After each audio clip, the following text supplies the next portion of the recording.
ఈరోజు ఢిల్లీలో BRS leader కవిత women reservation bill కోసం హంగర్ స్ట్రైక్ చేశారు. దీనికి దేశవ్యాప్తంగా చాలా పొలిటికల్ పార్టీస్ మద్దతు కూడా ఇచ్చాయి. ఉమెన్ రిజర్వేషన్ బిల్ భారతదేశంలో ఎందుకు అవసరం, అసలు దీని వెనకాల ఉన్న కథ ఏంటి ఒకసారి చూద్దాం.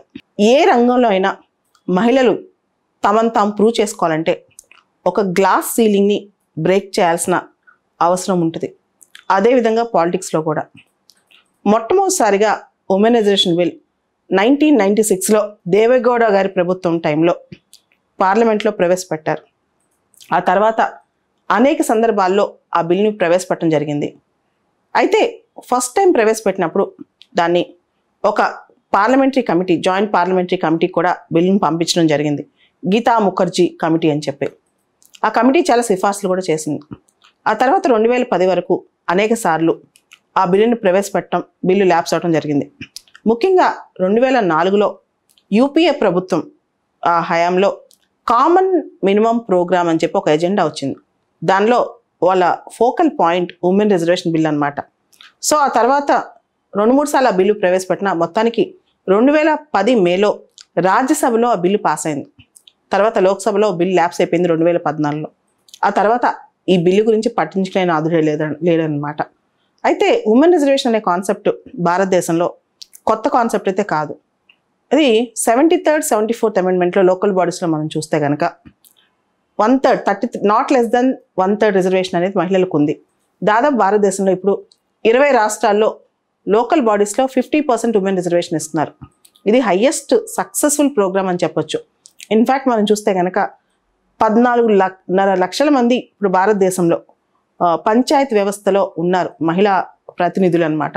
ఇది largest women participation at the grass root level అని చెప్పొచ్చు. అంటే అట్టడుగు స్థాయి ప్రజాస్వామ్య వ్యవస్థలో ఇంతమంది మహిళలు పార్టిసిపేట్ చేయటం ఇది భారతదేశంకే తగింది అని చెప్పొచ్చు. అంటే అంత గొప్ప విషయం. అయితే 30 సంవత్సరాలు అయింది ఈ పంచాయతీ వ్యవస్థలో ఇంత రిజర్వేషన్ ఏర్పడి, కానీ చాలామంది మహిళలు చట్టసభల్లో అంటే అసెంబ్లీస్లో కానీ పార్లమెంట్ స్థాయి దాకా వెళ్ళలేకపోతున్నారు. మొదటి పార్లమెంట్లో కేవలం 5% మాత్రమే, అంటే మొదటి లోక్సభలో కేవలం 5% మాత్రమే మహిళలు ఉన్నారు.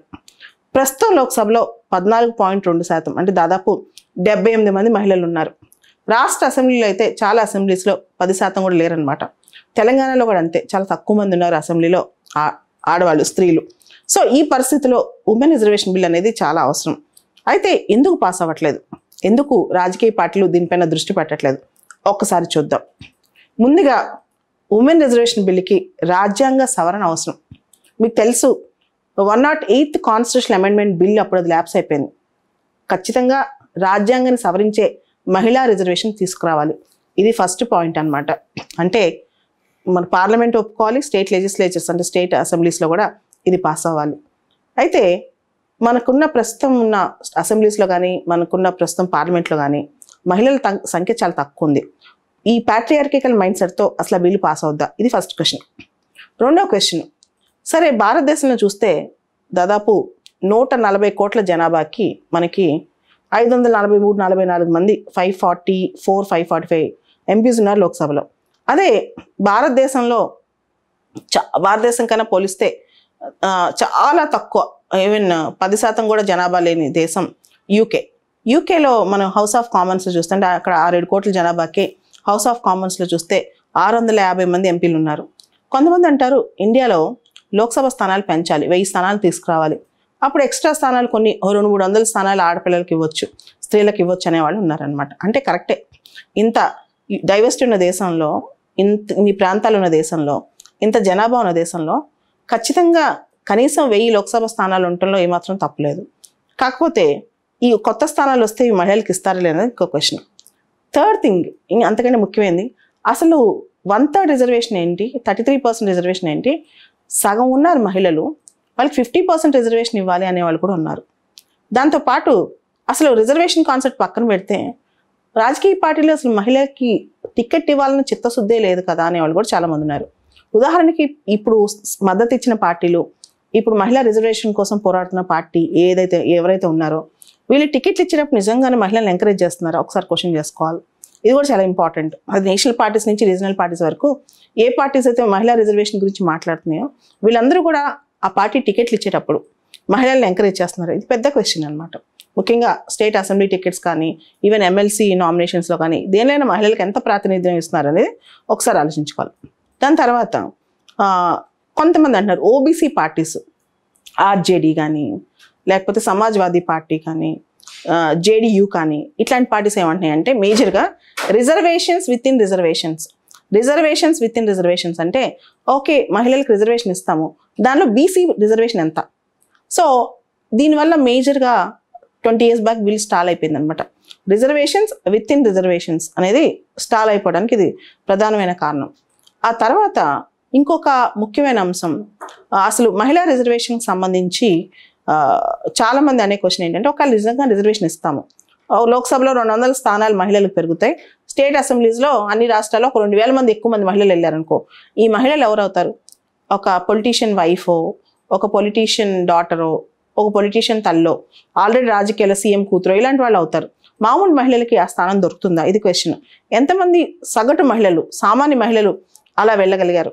So most of the women who excel in politics, ఎవరైతే మహిళలు రాజకీయాల్లో పైకి వచ్చారో వాళ్ళు సూపర్ ఉమెన్ లాగా అవర్ణిస్తుంటాం. మమతా బెనర్జీ కావచ్చు, మాయావతి కావచ్చు, ఉమాభారతి కావచ్చు, జయలలిత కావచ్చు, ఇందిరాగాంధీ కావచ్చు, వాళ్ళందరూ ఒక స్థాయి దాటి చాలా స్ట్రాంగ్గా పైకి వచ్చారనమాట. చాలా స్ట్రాంగ్గా పైకి వచ్చారు అలాంటి మహిళలు అనమాట. హిల్లరీ క్లింటన్ ఒక మాట ఎప్పుడు అనేవాళ్ళు, if a woman had to excel in politics her skin should be as thick as dinosaur అని. ఒక మహిళ రాజకీయాల్లో రాణించాలంటే ఆమె చర్మం డైనోసార్ చర్మం ఎంత మందంగా ఉంటుందో అంత మందంగా ఉండాలి అని చెప్పి జయలలిత చాలా ఇంటర్వ్యూస్లో చెప్పారు. మేజర్గా రెండిజియస్ విత్ సిమి అనే ఇంటర్వ్యూలో మాట అన్నారు, I have excelled in 2 worlds, one is cinema, one is politics, both are male dominated, in both the cases female is subordinated, but still I tried to excel అని చెప్పి. అంటే జయలలిత కూడా ఈ 2 ప్రపంచాలు, సినిమా ప్రపంచం, రాజకీయ ప్రపంచం, ఎంత స్ట్రాంగ్గా దానిలోంచి బయటకు వచ్చారనేది ఆవిడే చెప్పారు ఆ మాటలో. అదేవిధంగా ఇందిరాగాంధీ మొదట్లో ఆఫీస్లోకి అడిగిపెట్టినప్పుడు ఆడపిల్ల సభలో ఏమేం చేస్తుంది అనుకున్నారు, కానీ ఆ శక్తి అంతా ఆమె చూపించారు.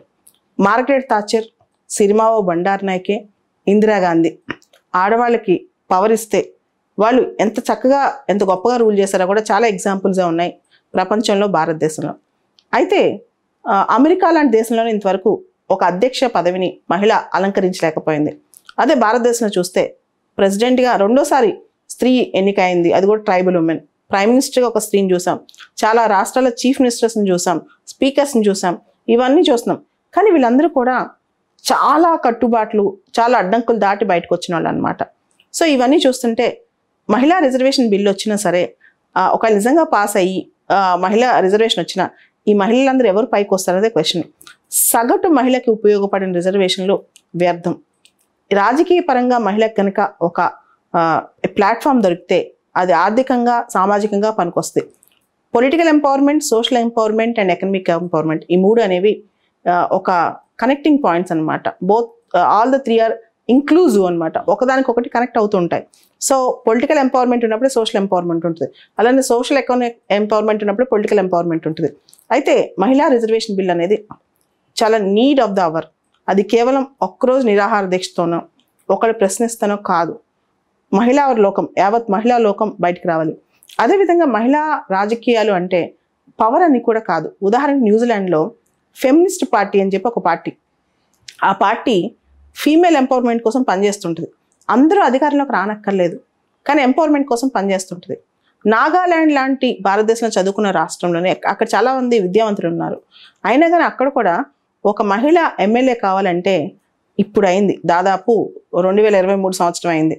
సో ఇటువంటి పరిస్థితుల్లో భారతదేశంలో పితృస్వామ్య వ్యవస్థ మారాలి. దాంతోపాటు ఒక మహిళ చాలా వరకు ఏంటంటే మహిళని బయటికి పంపించడానికి, పబ్లిక్ లైఫ్లోకి పంపించడానికి చాలామంది భయపడతారు. దానికి ప్రధానమైన కారణం రాజకీయాలు ఒక డర్టీ గేమ్లా తయారయ్యాయి.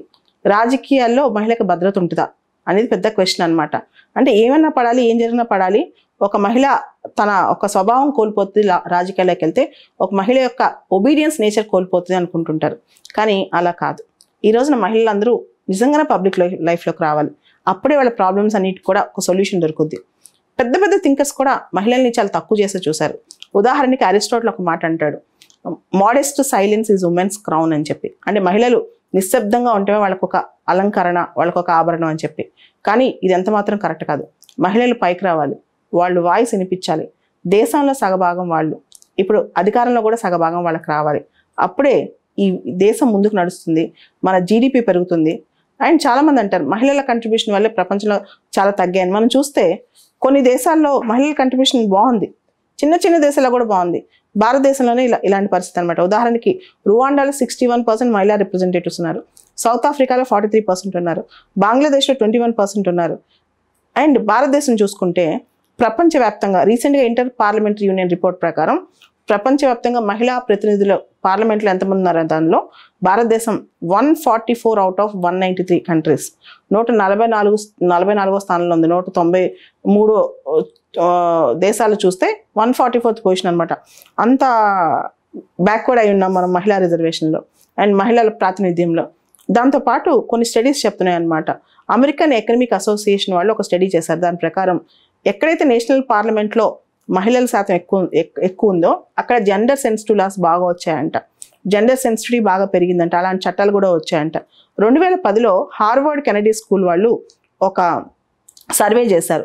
విలేజ్ కౌన్సిల్స్లో ఎక్కడైతే ఫీమేల్ పార్టిసిపేషన్ ఎక్కువ ఉందో అక్కడ డ్రింకింగ్ వాటర్ కానీ, ఇన్ఫ్రాస్ట్రక్చర్ కానీ, శానిటేషన్ కానీ, రోడ్స్ కానీ ఇవన్నీ కూడా బాగున్నాయి. అండ్ మహిళా పార్టిసిపేషన్ అంటే మహిళల భాగస్వామ్యం రాజకీయాల్లో అదొక ప్రివిలేజ్ కాదు, అది ఎవరో ఇచ్చే దయాదాక్షిణ్యం కాదు, అది వాళ్ళ యొక్క జన్మ హక్కు, మానవ హక్కు.